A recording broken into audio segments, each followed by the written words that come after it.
नमस्कार, स्वागत है आपका। मैं हूं आपके साथ अनंत। पिछले करीब एक महीने से पश्चिमी उत्तर प्रदेश में जारी चुनाव प्रचार का शोर थम गया है। शनिवार 11 फरवरी को पश्चिमी उत्तर प्रदेश की 73 सीटों पर वोट डाले जाएंगे। साल 2014 में इसी जमीन पर वोटों के ध्रुवीकरण की प्रयोगशाला तैयार हुई थी और यहीं से जीत की राह निकली थी। मुमकिन है कि इस बार विधानसभा चुनाव में भी जीत का पहला द्वार यहीं से खुलेगा।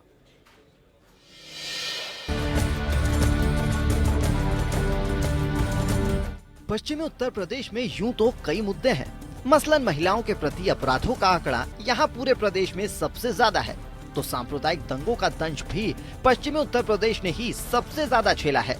मुजफ्फरनगर दंगे ने यूपी की सियासत का रुख पलट दिया था और 2014 में मोदी लहर के बूते केंद्र में बीजेपी की सरकार बनी थी।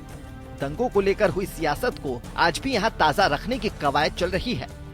तेरी चाहत में हम दरबदर हो गए, अपनी हस्ती से ही बेखबर हो गए और तुम संवर कर सनम सैफई हो गए, हम उजड़ कर मुजफ्फरनगर हो गए। पश्चिमी उत्तर प्रदेश में बीजेपी के लिए यहाँ प्रचार खुद प्रधानमंत्री नरेंद्र मोदी और पार्टी के अध्यक्ष अमित शाह ने किया। वहीं कांग्रेस उपाध्यक्ष राहुल गांधी, समाजवादी पार्टी के प्रमुख अखिलेश यादव, बीएसपी अध्यक्ष मायावती और आरएलडी नेता अजीत सिंह और जयंत चौधरी ने भी अपने अपने उम्मीदवारों के लिए वोट की अपील की। समाजवादी पार्टी ने अपने 5 साल के कामों को गिनाया, तो वहीं विपक्षी दलों ने सांप्रदायिक दंगे, कानून व्यवस्था, महिला सुरक्षा, किसानों के मुद्दे पर सरकार को घेरा। लेकिन सभी दलों की नजरें जातिगत समीकरण पर ही थी। इस सपा सरकार में खासकर प्रदेश के गरीबों, मजदूरों, कर्मचारियों, किसानों, व्यापारियों, वकीलों, छात्रों, युवाओं, महिलाओं, बुजुर्गों, दलितों, पिछड़ों एवं अल्पसंख्यक समाज के लोगों की भी हालत यहाँ हर स्तर पर काफी ज्यादा खराब व दयनीय बनी रही है। जातिगत समीकरण पश्चिमी उत्तर प्रदेश में करीब 21% दलित, 20% मुस्लिम, 17% जाट और 13% यादव हैं। ब्राह्मण और ठाकुर वोट करीब 28% हैं। जाट पर अजीत सिंह की अच्छी पकड़ मानी जाती है, जबकि मायावती दलित मुस्लिम समीकरण साधने की कोशिश कर रही हैं। हालांकि पिछले लोकसभा चुनाव में जाट समेत अन्य जातियों ने बीजेपी को वोट किया था, लेकिन विधानसभा चुनाव में बड़ा बदलाव हो सकता है। राजनीतिक हमले प्रधानमंत्री नरेंद्र मोदी ने मेरठ में जनसभा को संबोधित करते हुए स्कैम की नई परिभाषा गढ़ी। एस से सपा, सी से कांग्रेस, ए से अखिलेश और एम से मायावती कहा। ये स्कैम के खिलाफ भाजपा की लड़ाई है। स्कैम का मतलब है एस समाजवादी, सी कांग्रेस, ए अखिलेश, एम मायावती। आपको स्कैम चाहिए कि कमल चाहिए?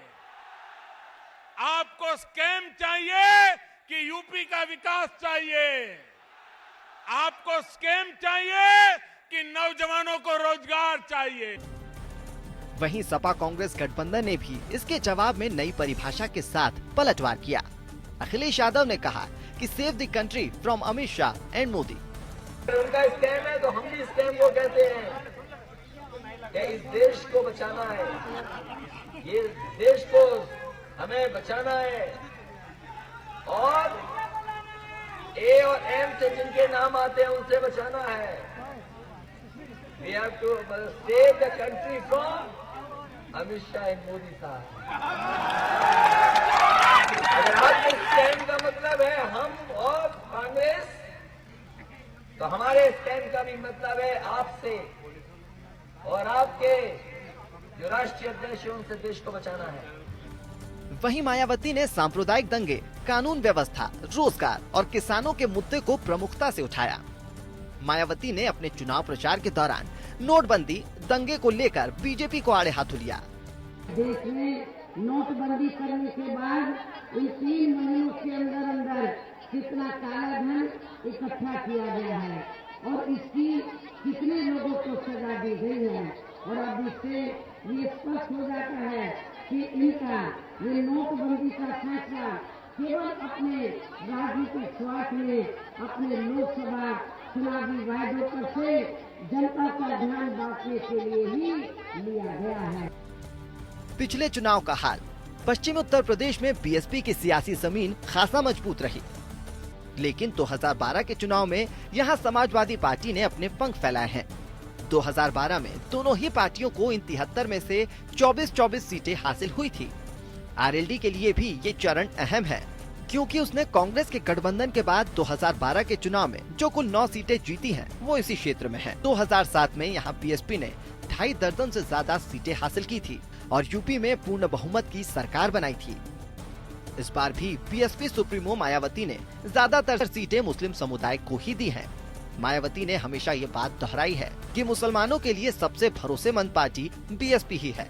अब दावे या वायदे कुछ भी हो, असली फैसला तो जनता को करना है। आकांक्षा सिंह के साथ अनुराग, एपीएन। वहीं उत्तर प्रदेश विधानसभा चुनाव का पहला चरण शनिवार से शुरू होगा। पहले दौर में पश्चिमी यूपी की 73 सीटों पर वोट डाले जाएंगे। चुनाव से पहले नेताओं ने एक दूसरे पर वार और पलटवार की। पश्चिमी यूपी का चुनाव इसलिए अहम है क्योंकि यहां पर 26% मुस्लिम वोटर हैं और यही वजह है कि चुनाव से पहले हिंदू मुस्लिम का नारा खूब सुना गया। आइए आंकड़ों के जरिए जानते हैं कहां और कब कितने वोट पड़ेंगे।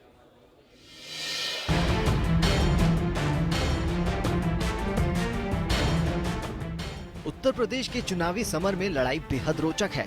पहले चरण में कुल 836 प्रत्याशी चुनावी मैदान में हैं। इनमें 20% पर आपराधिक मुकदमे दर्ज हैं, जबकि 36% करोड़पति हैं। जाटलैंड और गन्ना क्षेत्र के नाम से मशहूर इस इलाके में नेताओं की ताबड़तोड़ रैलियां हुई। इस दौर में मुजफ्फरनगर, शामली, अलीगढ़, बुलंदशहर, मथुरा और आगरा जैसे संवेदनशील जिलों के साथ ही बहुचर्चित बिसाहड़ा गांव में भी चुनाव होगा। प्रथम चरण में केंद्रीय बलों की 826 कंपनियां तैनात की जाएंगी। पहले चरण के लिए अधिसूचना 17 जनवरी को जारी हुई थी, जबकि प्रत्याशियों ने 24 जनवरी तक अपना नामांकन किया था। नामांकन पत्रों की जांच 25 जनवरी को पूरी हुई थी। 73 सीटों के लिए कुल 2,57,00,000 वोटर हैं, जिनमें 1,17,00,000 महिलाएं हैं।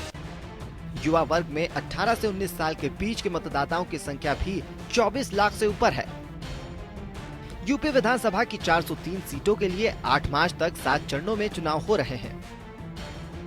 कांग्रेस सपा गठबंधन, बीजेपी और बीएसपी के बीच मुख्य मुकाबला है।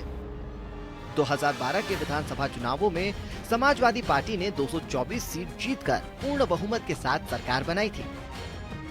पिछले चुनाव में बीएसपी को 80, बीजेपी को 47, कांग्रेस को 28, राष्ट्रीय लोक दल को 9 और बाकी को 24 सीटें मिली थी। इन सीटों पर पड़ेंगे वोट। पहले चरण में शामली जिले की कैराना, थाना भवन, शामली, मुजफ्फरनगर की बुढ़ाना, चरथावल, पुरकाजी, मुजफ्फरनगर, खतौली, मीरापुर विधानसभा सीटों पर मतदान होगा। इसके अलावा बागपत जिले की छपरौली, बड़ौद और मेरठ जिले की सिवाल खास, सरधना, हस्तिनापुर, किठौर, मेरठ कैंट, मेरठ शहर, मेरठ साउथ विधानसभा सीटों पर भी मतदान होगा। गाजियाबाद की लोनी, मुरादनगर, साहिबाबाद, गाजियाबाद, मोदीनगर और गौतम बुद्ध नगर की नोएडा, दादरी, जेवर विधानसभा सीट पर पहले चरण के तहत मतदान होगा। इसके साथ ही हापुड़ की धौलाना, हापुड़, गढ़मुक्तेश्वर, बुलंदशहर की सिकंदराबाद, सियाना, अनूपशहर, देवाई, शिकारपुर, खुर्जा में वोट पड़ेंगे। अलीगढ़ जिले की खैर, बरौली, अतरौली, छर्रा, कोइल, अलीगढ़, इगलास विधानसभा सीटों पर भी पहले चरण के तहत ही मतदान होंगे। वहीं मथुरा जिले की छाता, मांड, गोवर्धन, मथुरा, बलदेव और हाथरस जिले की हाथरस, सादाबाद, सिकंदर राव पर वोट पड़ेंगे। वहीं आगरा जिले की Etmadpur, Agra Cantt, Agra South, Agra North, Agra ग्रामीण, फतेहपुर सीकरी, खेरागढ़, फतेहाबाद, 12 सीटों पर मतदान होगा। फिरोजाबाद की टुंडला, जसराना, फिरोजाबाद, शिकोहाबाद, सिरसागंज और एटा जिले की अलीगंज, एटा, मरहरा, जलेसर, कासगंज जिले की कासगंज, अमरपुर, पटियाली सीट पर पहले चरण के दौरान मतदान होगा। उत्तर प्रदेश का सियासी दंगल शुरू हो चुका है।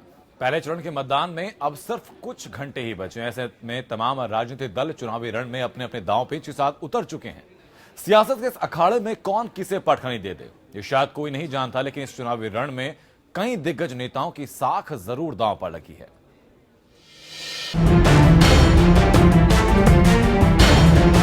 पश्चिमी उत्तर प्रदेश में कई ऐसे दिग्गज नेता हैं जिन पर अपनी साख बचाने का दबाव है। इनमें से कुछ नेताओं पर अपनी सीट निकालने का दबाव है तो कुछ पर अपनी करीबियों को जीत दिलाने का। इतना ही नहीं, ये चुनाव पश्चिमी यूपी में राजनीतिक दलों के कई दिग्गजों का राजनीतिक कद तय करेगा। आज हम आपको बता रहे हैं ऐसे ही दिग्गज नेताओं के बारे में जिनकी साख दांव पर है। नोएडा में पंकज को चुनौती। यूपी के मिशन 2017 की लड़ाई में नोएडा सीट भी अब काफी अहम मानी जा रही है, क्योंकि भारतीय जनता पार्टी ने इस सीट पर गृह मंत्री राजनाथ सिंह के बेटे पंकज सिंह को अपना उम्मीदवार बनाया है, जिसके चलते गौतम बुद्ध नगर की नोएडा सीट यूपी के पूर्व मुख्यमंत्री रह चुके राजनाथ सिंह के लिए भी साख का विषय बन गई है। आपको बता दें कि इस सीट पर जहां समाजवादी पार्टी ने सुनील चौधरी पर दांव चला है, तो वहीं बीएसपी ने रविकांत मिश्रा को टिकट देकर मुकाबले को रोमांचक बना दिया है। मथुरा में सीधी टक्कर।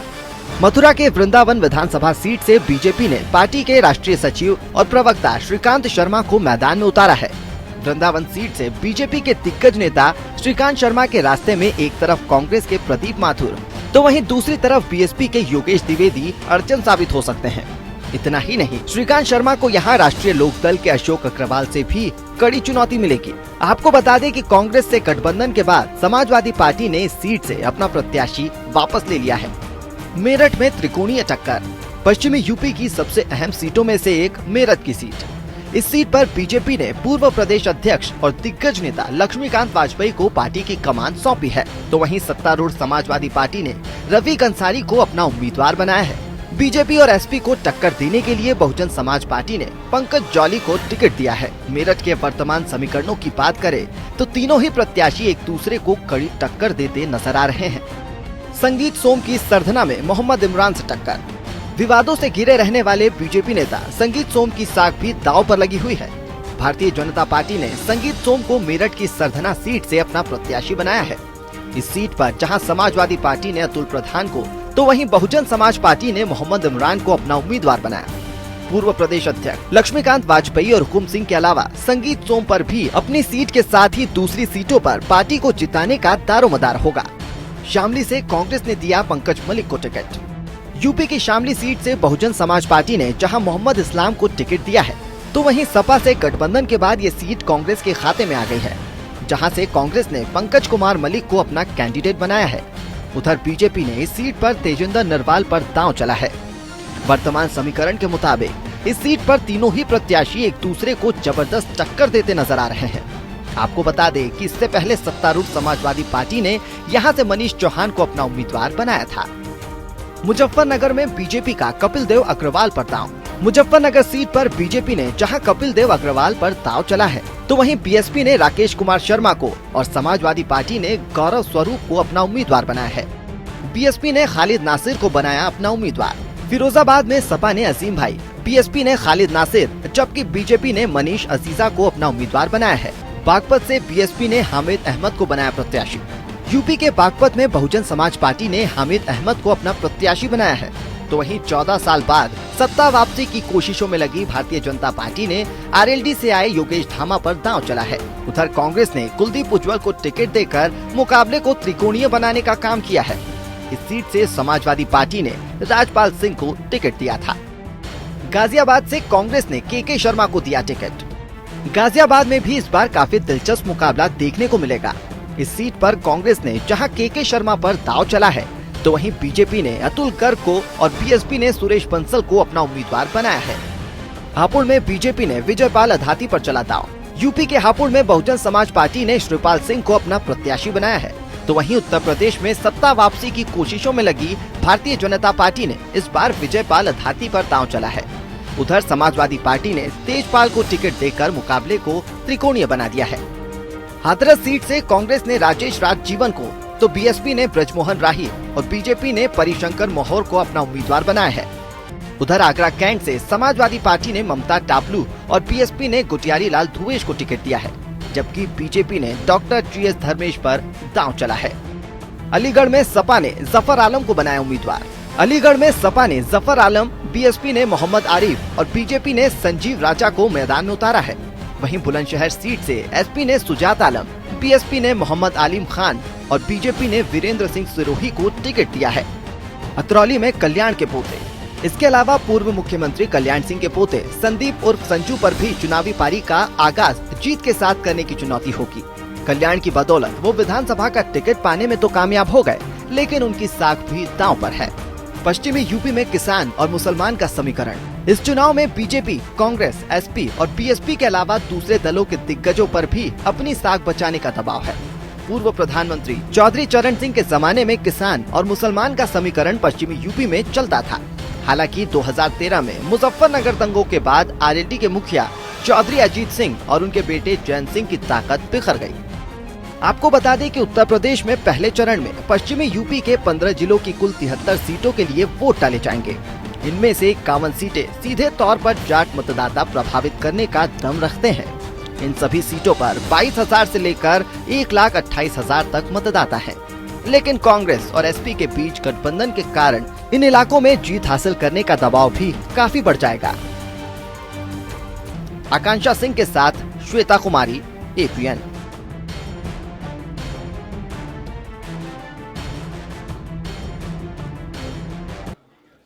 मेरठ में कल चुनाव है और यहां विधानसभा की कुल 7 सीटें हैं। मेरठ शहर पर बीजेपी की प्रतिष्ठा दांव पर लगी है। मेरठ शहर सीट से बीजेपी के बड़े नेता लक्ष्मीकांत वाजपेयी हैं। क्या है मेरठ की जनता के लिए चुनावी मुद्दे, आप भी देखिए। हमारे साथ मौजूद है मेरठ विधानसभा क्षेत्र के ईदगाह चौपला क्षेत्र की जनता। जानेंगे इनके क्षेत्र में अब तक क्या विकास हो पाया है, किन विकासों से ये महरूम है और आने वाले सरकार से किस तरह का विकास चाहते हैं अपने क्षेत्र के लिए। क्या क्या समस्या है आपके क्षेत्र की, युवा है आप, किस तरह की समस्या से आप रूबरू हो रहे हैं, झेल रहे हैं? भाई हम चाहते थे जैसे केंद्र सरकार में नरेंद्र मोदी जी आए हुए हैं, उनकी पूरी बहुमत से सरकार चली थी, वो चाहते थे युवा पीढ़ी के लिए, स्टूडेंट्स के लिए काफ़ी कुछ कर सकते थे। भाई युवाओं को पेंशन दे सकते थे, जो कि उन्होंने नहीं किया है। जो मौजूदा सरकार अखिलेश भैया की चल रही है, उन्होंने युवाओं के लिए लैपटॉप, कन्या विद्यादान, समाजवादी योजना, पेंशन उन्होंने सब मुहैया कराई है, जो कि केंद्र सरकार से हमें मौजूद नहीं हुई है। और जो स्थानीय यहाँ के विधायक हैं, जो पहले भी काफ़ी बार यहाँ से जीत चुके हैं, उनके पास अगर हम स्टूडेंट्स या यहाँ की युवा अपनी अपील लेके जाती है, भाई हमें कोई समस्या है या किसी स्टूडेंट को कोई दिक्कत आ गया है या नाली भर रही है, किसी को कॉलेज जाना कोई मामला है, सीवर भर जाते हैं बारिश के टाइम पे, तो वो समस्याओं को भी सुनते नहीं है। बस यहाँ के मौजूदा जो विधायक उनका ये काम रह गया है कि पार्टियों में जाना है और सिर्फ वहाँ जाके फीता काट के आना है, तालियां बजवानी है। अगर बात करें, आपने बहुत सारी सरकारें देखी होगी, बहुत सारी पार्टियां देखी होगी, आपके क्षेत्र में क्या लगता है अब तक कुछ विकास हुआ है या किस तरह की उम्मीद करते हैं विकास? समाजवादी विकास कर रहा है। क्या उम्मीद करते हैं, किस तरह का विकास हुआ? विकास बढ़िया होना चाहिए, पब्लिक की सारी समस्याएं हल होनी चाहिए। ऐसी सरकार नहीं चाहिए जो इधर आके देखे ही नहीं। आपके क्षेत्र की अगर समस्या की बात करें तो क्या सबसे बड़ी समस्या है जिसे जल्द दूर किया जाना चाहिए? सफाई बिल्कुल नहीं है हमारे क्षेत्र में। जो सफाई होती है यहाँ के सफा सद करा लेते हैं, सरकार की कोई योजना नहीं है। तो गंदगी इनके क्षेत्र में अंबार बना हुआ है, जो सबसे बड़ी समस्या के रूप में आया है। जैसा कि बिजली, पानी, सड़क मूलभूत सुविधा होती है, लोग चाहते हैं कि उनके क्षेत्र में बिजली, पानी, सड़क बेहतर ढंग से हो, बेहतर व्यवस्थित ढंग से पहुंचे। क्या लगता है कि वो सारी चीजें बेहतर ढंग से पहुंचती है या और बेहतर होनी चाहिए आपके क्षेत्र में? इसमें आने वाला कोई भी विधायक हो, वो लोगों से मिल के चले और लोगों की समस्याएं सुने, उनका समाधान करे। तो हम तो ये चाहते हैं कि विधायक कोई भी हो, किसी भी पार्टी से हो, उससे हमारा कोई लेना देना नहीं है। जनता से मिल के चले, जनता के काम करे। ऐसा ना हो कि 5 साल के लिए आते हैं और चुनाव कराते हैं, जीत जाते हैं, उसके बाद वो चेहरा नहीं दिखाते हैं। जनता के बीच में रहे, जनता की समस्या सुने। ये थे हमारे साथ ईदगाह चौपला की जनता, जिनका मानना है विकास करने वाली पार्टी ही इस बार उत्तर प्रदेश की सरकार बनेगी। इनके क्षेत्र के विकास करने वाली पार्टी को ही ये अपना बहुमूल्य मत देंगे। तो इस बार मथुरा में भी कांटे का मुकाबला होगा। मथुरा वृंदावन सीट पर तकरीबन 30,000 मुसलमान आबादी है, जिसे या तो कांग्रेस या फिर सपा का वोट बैंक माना जाता है। वैसे देखा जाए तो सीट पर मौजूद 20,000 जाट और 30,000 मुस्लिम वोटर्स अभी अपने पत्ते खोलने के मूड में नहीं दिख रहे हैं। मथुरा सीट पर जातिगत आंकड़ों की बात की जाए तो तकरीबन 3.5 लाख आबादी वाली सीट पर 80,000 ब्राह्मण, 70,000 वैश्य और 35,000 ठाकुर वोट हैं। अब आगे क्या होना है, इसका फैसला कल ही हो पाएगा। कुछ लोगों से बात करते हैं, ये बताएं, सीधे मन की बात बताएं कि इस बार क्या चल रहा है, चुनावी माहौल क्या है? यहाँ त्रिकोणीय मुकाबला है, बीजेपी, बसपा और राष्ट्रीय लोकदल। लेकिन यहाँ का दुर्भाग्य है गोवर्धन विधानसभा का, यहाँ जब भी विधायक हुआ है प्रदेश में सरकार उस पार्टी की नहीं है जिस पार्टी का यहाँ विधायक है, इसलिए नुकसान उठाना पड़ा है। क्योंकि विधायक की एक निधि होती है, सीमित होती है, और जबकि अगर यहाँ का विधायक वो हो जाए जिसकी पार्टी प्रदेश में है तो विकास संभवतः ज्यादा होगा। कितनी उम्मीदें हैं जो पिछले यहाँ चुने हुए विधायक थे उनके कामकाज को आप कैसे देखते हैं, और अगला जो सरकार आएगी, जो प्रतिनिधि आएंगे, उनसे क्या उम्मीदें हैं? काम तो सही हो रहा है यहाँ, लेकिन यहाँ ऐसा दुर्भाग्य है इस गोवर्धन का, यहाँ की सरकार जो प्रतिनिधि चुना जाता है और जो दूसरी सरकार बन जाती है, हम लोग ऐसा प्रयास करेंगे कि ऐसे व्यक्ति को ही वोट दें कि जो केंद्र में जाकर हमारी सरकार बने। क्या मथुरा में क्या इस बार स्थिति है, क्या उम्मीदें हैं सरकार से? जो चुने हुए प्रतिनिधि हैं, क्या चल रहा है मन में? मैं तो ये सोच रहा हूँ कि आप मथुरा की बात कर रहे हैं, मैं तो गोवर्धन की बात करना चाहता हूँ। बताइए, गोवर्धन की ही बात बताइए। गोवर्धन में कभी भी किसी भी गवर्नमेंट ने ये नहीं सोचा कि ये इतना ऐसा धार्मिक स्थल है। आप अगर बाहर की तरफ देखेंगे तो कितना रस जा रहा है, कितनी भीड़ हो रही है। एकादशी से और पूर्णिमासी तक हमारे यहाँ मुड़िया पूर्ण जैसी होती है। इसके लिए आज दिन तक किसी भी सरकार ने ये नहीं सोचा कि ये जो यात्री बाहर से आते हैं, यहाँ के नागरिक तो जो परेशानी में है वो तो भुगत रहे हैं और भुगतते रहेंगे, लेकिन जो बाहर से यात्री आते हैं उनके लिए क्या सुख सुविधाएं हैं। तो ये मौका है 2017 में 11 फरवरी को आपको सरकार बनाने का और सरकार बिगाड़ने का। इस मौके का फायदा आप कैसे उठाएंगे? बिल्कुल, मैं तो ये सबसे निवेदन करूंगा, हर वोटर से निवेदन करूंगा, वो ऐसे व्यक्ति को चुन के भेजें जो हमारे इस गोवर्धन का विकास कर सकें। गोवर्धन में जो यात्री हमारे यहाँ आते हैं, जो हमारे आगंतुक हैं, उनकी सेवा के लिए जितना भी कर सकते हैं वो करें। सर, मैं जानना चाहूंगा आपसे, बाबा क्या कहेंगे, गोवर्धन का विकास आपको क्या लग रहा है कौन कर सकता है? साहब, हमने तो जो है अपने 40 साल के उसमें देख रहा हूँ, जो पार्टियां आज तक आई वादे तो अनेक करती हैं, लेकिन कुछ जो है करके नहीं बताई। जो भी काम हुए वो सब थोड़ा करा करके और उसको पूर्ण रूप से कभी पूर्णता की ओर नहीं ले जाया गया। तो क्या उम्मीद बताइए कि गोवर्धन जो धार्मिक नगरी है, तो ये भगवान कृष्ण की नगरी है, कान्हा की नगरी है, बहुत ऐतिहासिक ये स्थल है, धार्मिक स्थल है। यहाँ पे आप लोगों के मन में क्या चल रहा है? क्या आप चाहते हैं कि किस तरह की सरकार है? यहाँ सबसे अच्छी सरकार आए जो विकास चाहते हैं हम। सबसे पहले सबसे बड़ी प्रॉब्लम जो जाम लगता है, सबसे पहले जाम की जांच होनी चाहिए। ओवर फ्लाईओवर है गोवर्धन में, परिक्रमा से यात्री आते हैं, गंदगी इतनी होती है, वो करते हैं पत्तल दोनों जो भी करते हैं, तो गंदगी बहुत सबसे पहले होती है प्राथमिकता। इसके ऊपर कोई प्रशासन ध्यान नहीं देता है गंदगी पे। सबसे पहले सफाई मुद्दा। चाहे सरकार किसी की भी आए, लोग जाति धर्म से ऊपर उठकर वोट करना चाहते हैं। गोवर्धन सीट की बात करें, त्रिकोणीय मुकाबला है। मथुरा में एक कह सकते हैं कि राजनीतिक लड़ाई बहुत दिलचस्प मोड़ पे है, और अब इंतजार परिणाम का होगा कि जनता किसके हक में फैसला सुनाती है, और इसके लिए हमें चुनाव परिणाम का इंतजार करना होगा। कैमरामैन संजीत के साथ सुमंत कुमार, APN, गोवर्धन, मथुरा। तो इस बार उत्तराखंड का चुनाव भी बेहद दिलचस्प बन चुका है। उत्तर प्रदेश में लड़ाई त्रिकोणीय है, तो उत्तराखंड में कांग्रेस और बीजेपी में भी सीधी जंग मानी जा रही है। राज्य में 15 फरवरी को एक ही चरण में सभी 70 सीटों पर मतदान होंगे।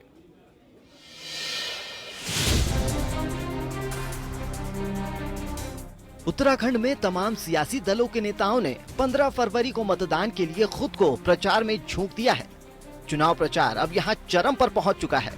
यहाँ एक मौजूदा मुख्यमंत्री के साथ 2 पूर्व मुख्यमंत्रियों की साख दांव पर लगी है।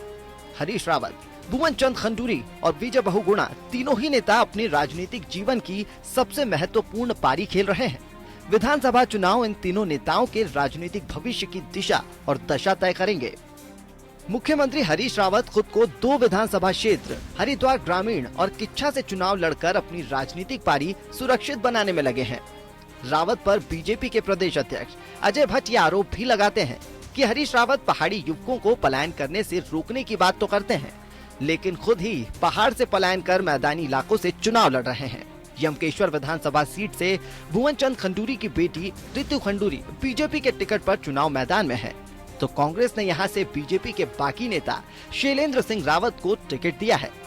वहीं सितारगंज विधानसभा सीट पर कांग्रेस बागियों के नेता पूर्व मुख्यमंत्री विजय बहुगुणा का राजनीतिक भविष्य दांव पर लगा है।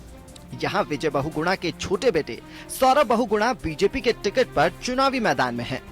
मुख्यमंत्री हरीश रावत ने सौरभ को हराने के लिए अपने सारे दांव इस सीट पर लगा दिए हैं। कांग्रेस ने बंगाली समुदाय की मालती विश्वास को चुनावी मैदान में उतारा है। नामांकन के समय तक यहाँ सत्तारूढ़ कांग्रेस और बीजेपी दोनों ही पार्टियों में बगावत के कई दौर चले, जिसके बाद ये चुनाव और दिलचस्प हो चुका है। वहीं बीएसपी अध्यक्ष मायावती ने उत्तराखंड में भी जोर लगा रखा है। वर्तमान भाजपा सरकार व इनके आरएसएस संगठन के लोग इनके आरक्षण की समीक्षा करने की आड़ में इसे पूरे तौर से खत्म करने की भी पूरी कोशिश में लगे हुए हैं। ऐसी स्थिति में अब इन वर्गों के लोगों को, खासकर बीजेपी, कांग्रेस व अन्य कांग्रेस में उन सभी विरोधी पार्टियों को इस चुनाव में किसी भी कीमत पर अपना वोट नहीं देना। वैसे उत्तराखंड की सीधी लड़ाई कांग्रेस और बीजेपी के बीच ही माने जा रही है।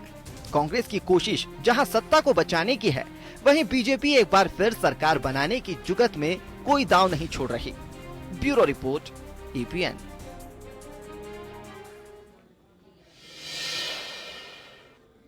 और फिलहाल हमारी इस खास पेशकश में सिर्फ इतना ही।